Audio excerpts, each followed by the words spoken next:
MSC Elsa എന്ന Liberian കപ്പൽ മുങ്ങി. ഇനി എന്തൊക്കെ ഉണ്ടാവുമെന്ന് ആർക്കറിയാം. അതിനകത്ത് 12 കണ്ടെയ്നറിനകത്ത് നിറച്ച് കാർബൈഡാണ്, കാൽസ്യം കാർബൈഡാണ്. ഈ കാൽസ്യം കാർബൈഡ് എന്ന് പറഞ്ഞാൽ എന്താണെന്ന് നിങ്ങൾക്കറിയോ?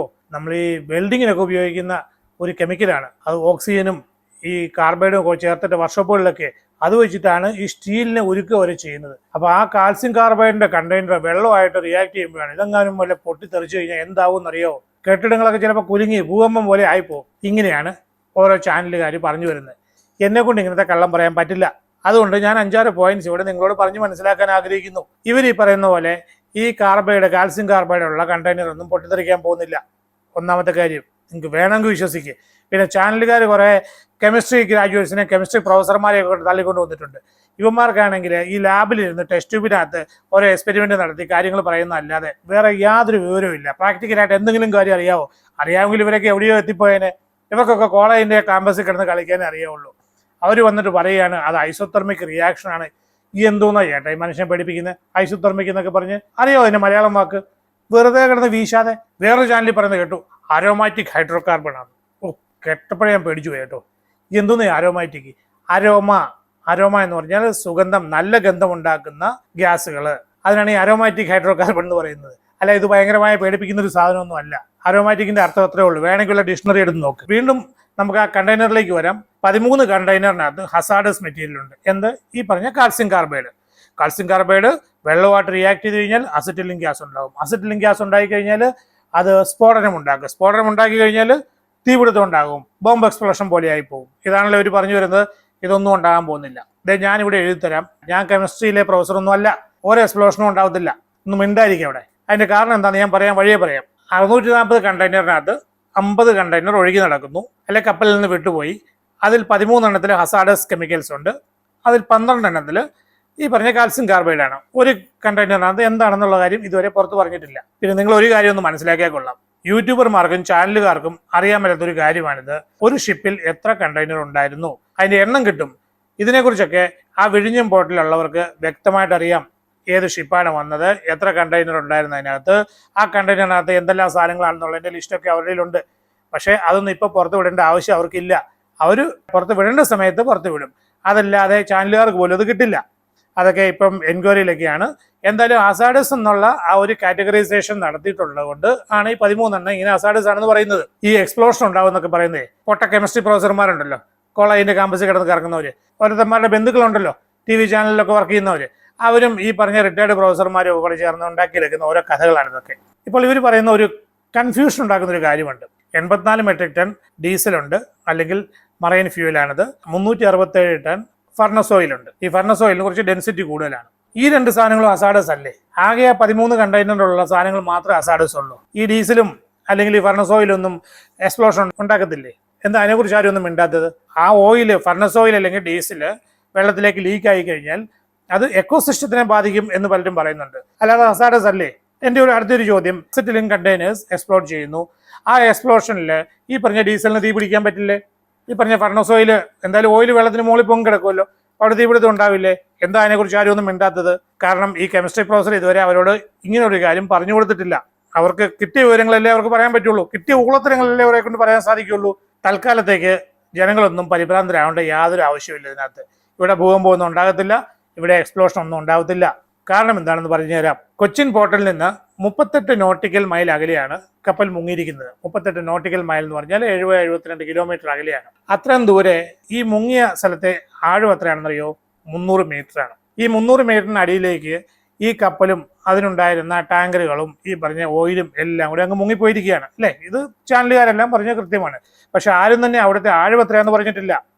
ഈ 300 മീറ്റർ ആഴം ഉണ്ടെന്നുള്ള കാര്യം ഒരു ചാനലുകാരും പറഞ്ഞിട്ടില്ല, ഒരു റിപ്പോർട്ടർമാരും പറഞ്ഞിട്ടില്ല. ഈ കെമിസ്ട്രി പഠിച്ച ആൾക്ക് ഫിസിക്സിനെ കുറിച്ച് കാര്യമായിട്ടൊന്നും അറിയത്തില്ല. ഇതൊരു വലിയ പ്രശ്നമാണ് ഇന്ത്യയിൽ. ഏതെങ്കിലും സബ്ജക്റ്റിൽ പോസ്റ്റ് ഗ്രാജുവേഷൻ എടുത്തു കഴിയുമ്പോഴത്തേക്കും പിന്നെ ആ വ്യക്തിക്ക് ആ സബ്ജക്റ്റിനെ കുറിച്ച് മാത്രമേ അറിയാവുള്ളൂ. ബാക്കിയുള്ള കാര്യങ്ങളെല്ലാം ഇതെന്റെ സബ്ജക്റ്റ് അല്ല, ഇതെന്നെ ബാധിക്കുന്നതല്ലെന്ന് പറഞ്ഞ് ആളെങ്കിലും മറന്നു കളയും. ഇവർക്കൊക്കെ ഉണ്ടല്ലോ, വീട്ടിലൊരു ബൾബ് മാറാൻ പോലും അറിയത്തില്ല ഈ കെമിസ്ട്രി ഗ്രാജുവേറ്റും ഫിസിക്സ് ഗ്രാജുവേറ്റിനും ഒക്കെ. അറ്റ്ലീസ്റ്റ് ഈ കെമിസ്ട്രി പ്രൊഫസർ ഒരു ഫിസിക്സ് പ്രൊഫസറോടൊന്ന് സംസാരിച്ചിട്ട് എന്തെങ്കിലും അഭിപ്രായം പറയായിരുന്നു നന്നായിരുന്നു എന്നൊരു അഭിപ്രായം എനിക്കുണ്ട്. എന്താണെന്ന് വെച്ചാൽ ഈ 300 മീറ്ററേക്ക് താഴത്തേക്ക് ഈ പറഞ്ഞ കണ്ടെയ്നർ അല്ലെങ്കിൽ ഈ കപ്പൽ താഴേക്ക് പോയി കഴിയുമ്പോൾ ഈ വാട്ടറിന്റെ ഒരു പ്രഷറുണ്ട്. ഈ വെള്ളത്തിന്റെ വെയിറ്റ് കൊണ്ട് ഉണ്ടാകുന്ന പ്രഷറല്ലേ, ഈ പ്രഷർ കൊണ്ട് അവിടെ ഒരു എക്സ്പ്ലോഷൻ ഉണ്ടായാൽ പോലും, അതായത് വെള്ളം കണ്ടെയ്നറിനകത്തേക്ക് കയറിയിട്ട് അവിടുത്തെ കാൽസ്യം കാർബോഹൈഡ്രേറ്റ് റിയാക്ട് ചെയ്ത് അവിടെ ഒരു എക്സ്പ്ലോഷൻ ഉണ്ടാകാനുള്ള ചാൻസ് ഉണ്ടെങ്കിൽ പോലും ആ എക്സ്പ്ലോഷനെ ഈ പറഞ്ഞ അല്ലെ വെള്ളത്തിന്റെ ഡെൻസിറ്റി കൊണ്ട് ആ എക്സ്പ്ലോഷനെ ന്യൂട്രലൈസ് ചെയ്ത് കളയും. അതിനർത്ഥം ഈ പറഞ്ഞ ഗ്യാസ് അവിടെ നിന്ന് അങ്ങോട്ട് ലീക്ക് ഔട്ട് ചെയ്താൽ പോലും കാര്യമായിട്ടൊരു ഇമ്പാക്റ്റ് ഒന്നും ഉണ്ടാകാൻ പോകുന്നില്ല. കാരണം ഇത് സംഭവിക്കുന്നത് എവിടെയാണ്? 300 മീറ്റർ അടിയിലാണ്. ആ വെള്ളത്തിന് അതിനെ അബ്സോർവ് ചെയ്യാനുള്ള കപ്പാസിറ്റിക്ക് ഉണ്ട്. അതുകൊണ്ട് ഇത് കരയൊന്നും ബാധിക്കാൻ പോകുന്നില്ല. ഇതൊക്കെ ഈ ചാനലുകാരുണ്ടാക്കുന്ന കഥകളാണ്, വെറുതെ മനുഷ്യനെ പേടിപ്പിക്കുകയാണ്. ഇനി ഓയിൽ ലീക്കിനെ കുറിച്ച്, ഈ ഓയിൽ ഉണ്ടല്ലോ, ആദ്യം പറഞ്ഞ ഡീസലും രണ്ടാമത് പറഞ്ഞ ഫർണസ് ഓയിലും ഇതൊന്നും കാർഗോ അല്ല. എന്ന് പറഞ്ഞാൽ ഒരു സ്ഥലത്ത് നിന്ന് മറ്റൊരു സ്ഥലത്ത് കൊണ്ട് ഡെലിവറി ചെയ്യാൻ പോകുന്ന ഒരു ഓയിൽ ഷിപ്പ് അല്ല ഇത്. ഇത് ഈ ഷിപ്പിനകത്തെ ഫ്യൂലാണ്. ഷിപ്പ് സ്റ്റാർട്ട് ചെയ്യാനും അല്ലെങ്കിൽ സ്പീഡ് കൂട്ടാനും പിന്നെ സ്പീഡ് കൂട്ടി കഴിഞ്ഞ് റെഗുലറായിട്ട് ഓടിക്കാനൊക്കെയുള്ള 2 തരത്തിലുള്ള ഫ്യൂലുകളാണിത്. ഈ പറഞ്ഞ 2 സാധനങ്ങളും ഇത് എല്ലാ ഷിപ്പുകളിലും ഉണ്ട്, പല അളവിലായിട്ട്. അല്ലാതെ ഇവർ ഈ പറഞ്ഞ പോലെ മെട്രിക് ടൺ എന്ന് പറഞ്ഞ് കേട്ടിട്ട് നിങ്ങളാരും പേടിക്കേണ്ട ആവശ്യമില്ല. ഷിപ്പ് കുറെ കിലോമീറ്ററുകളോളം കുറെ ദിവസങ്ങളോളം ഓടണമെങ്കിൽ ഒരുപാട് ഫ്യൂല് വേണം. അതുകൊണ്ട് ഷിപ്പിനകത്തുള്ളൊരു കാര്യമാണിത്. ഈ ഷിപ്പ് മുങ്ങിയെങ്കിലും ഷിപ്പിന്റെ ഫ്യൂവൽ ടാങ്കുകളൊന്നും പൊട്ടിയിട്ടൊന്നുമില്ല. കുറെ ഓയിലൊക്കെ ആദ്യം ലീക്ക് ചെയ്ത് വന്നതൊക്കെ അതൊക്കെ ആ എഞ്ചിനിലേക്ക് പോയ സ്ഥലത്തുള്ള ഏതോ പൈപ്പ് പൊട്ടോ മറ്റോ ചെയ്തിട്ടൊക്കെ ഉണ്ടായ ഒരു കാര്യമാണ്. അതല്ലാതെ ആ മെയിൻ ഫ്യൂവൽ ടാങ്കിനൊന്നും ഇതുവരെ ഒരു അപകടവും ഒരു ഡാമേജും സംഭവിച്ചിട്ടില്ല. അതുകൊണ്ട് അങ്ങനെ ഒരു ഹെവി ലീക്കേജ് അവിടെ ഉണ്ടായിട്ടില്ല. അതൊന്നും ഒരു ഡ്രോണിലും കാണാനും സാധിക്കുന്നില്ല. പിന്നെ ചിലരൊക്കെ എക്കോസിസ്റ്റത്തെ കുറിച്ച് പറയുന്നുണ്ട്. അവിടുത്തെ മറൈൻ കോറൽ റീഫ്, അതിനടിയിലുള്ള പ്ലാന്റുകൾ, അതുപോലെ മീനിന് ഒത്തിരി പ്രശ്നം ഉണ്ടാകും. ഒരു ചാനലിൽ പറയുന്നത് കേട്ടു ക്യാൻസർ ഉണ്ടാവുമെന്ന്. അതായത് മീൻ ഈ പറഞ്ഞ ഓയിലോ അല്ലെങ്കിൽ ഇതൊക്കെ കൺസ്യൂം ചെയ്ത് കഴിഞ്ഞാൽ, മീൻ ആ വെള്ളം കുടിച്ചു കഴിഞ്ഞാൽ അല്ലെങ്കിൽ ആ വെള്ളത്തിൽ നിന്ന് ബ്രീത്ത് ചെയ്ത് കഴിഞ്ഞാൽ ആ മീനിന്റെ ശരീരത്തിനകത്ത് എന്തെങ്കിലുമൊക്കെ കെമിക്കൽ ഉണ്ടാവും. ആ മീനിനെ പിടിച്ച് നമ്മൾ തിന്നു കഴിഞ്ഞാൽ നമുക്കൊരു പക്ഷേ ക്യാൻസർ ഉണ്ടായേക്കും. ഉണ്ടാവും പറയുന്നില്ല, ഉണ്ടായേക്കും. ഇങ്ങനെ ഓരോ കഥകളൊക്കെ ഉണ്ടാക്കിക്കൊണ്ട് വരുന്നുണ്ട്. വേറെ പണിയൊന്നും ഇല്ലെങ്കിൽ, അതായത് വീട്ടുകാർക്കും നാട്ടുകാർക്കും ഒരു ഉപകാരം ചെയ്യാത്തവരാണെങ്കിൽ, ചുമ്മാ ഇരിക്കുകയാണെങ്കിൽ, അതല്ലെങ്കിൽ റിട്ടയർ ചെയ്തിരിക്കുന്ന ആൾക്കാർക്കൊക്കെ വേണേ കേട്ടോണ്ടിരിക്കാം ഇതുപോലത്തെ പൊട്ടക്കഥകളൊക്കെ. ഇവിടെ ഒന്നും സംഭവിക്കാൻ പോകുന്നില്ല. ഓയിൽ ലീക്ക് ആയി കഴിഞ്ഞാൽ, ഓയിൽ വെള്ളത്തിന് മുകളിൽ വന്ന് കിടന്നു കഴിഞ്ഞാൽ, ക്രൂഡ് ഓയിലൊക്കെ വെള്ളത്തിന് മുകളിൽ വന്ന് കിടന്നു കഴിഞ്ഞാൽ അതിനകത്തേക്ക് സൂര്യപ്രകാശം പോകത്തില്ല. അതുകൊണ്ട് കടലിനടിയിലുള്ള പ്ലാന്റേഷനും വെജിറ്റേഷനും ഒക്കെ ഉണ്ടല്ലോ, അതിനൊന്നും സൂര്യപ്രകാശം കിട്ടില്ല. അതുകൊണ്ട് അതൊക്കെ നശിച്ചു പോകാനുള്ള സാധ്യതയുണ്ട് എന്നൊക്കെ പറയുന്നുണ്ട്. ഇവിടെ 200-300 മീറ്റർ അടിയിൽ എവിടെ എന്തോ പ്ലാന്റ് ഉണ്ടെന്ന് നിങ്ങൾ ഈ പറയുന്നത്? അങ്ങനത്തെ പ്ലാന്റ് ഒന്നും അവിടെയൊന്നും ഇല്ല. സൺലൈറ്റുമായിട്ട് ബന്ധപ്പെട്ട് ഫോട്ടോസിന്തസിസുമായിട്ട് ബന്ധപ്പെട്ട് ജീവിക്കുന്ന വളരുന്ന ചെടികൾ ഇത്ര ആഴത്തിൽ വളരില്ല. അങ്ങനെയുള്ള ചെടികൾ ഒരു 150 മീറ്റർ വരെയൊക്കെ ഉള്ളൂ. അതിൽ കൂടുതലൊന്നും ഈ സൺലൈറ്റ് വെള്ളത്തിൽ കൂടെ പെനട്രേറ്റ് ചെയ്ത് അടിയിലേക്ക് പോവില്ല. ദയവായിട്ടൊന്ന് മനസ്സിലാക്കുക. ഇതൊക്കെ ചാനലിലെ റിപ്പോർട്ടർമാർ, ട്രെയിനി പിള്ളേർക്ക് ഇതൊന്നും അറിയത്തൊന്നുമില്ല. അവന്മാർ എവിടുന്നെങ്കിലുമൊക്കെ കഥ ഒപ്പിച്ചുകൊണ്ട് വരുന്നതാണ്.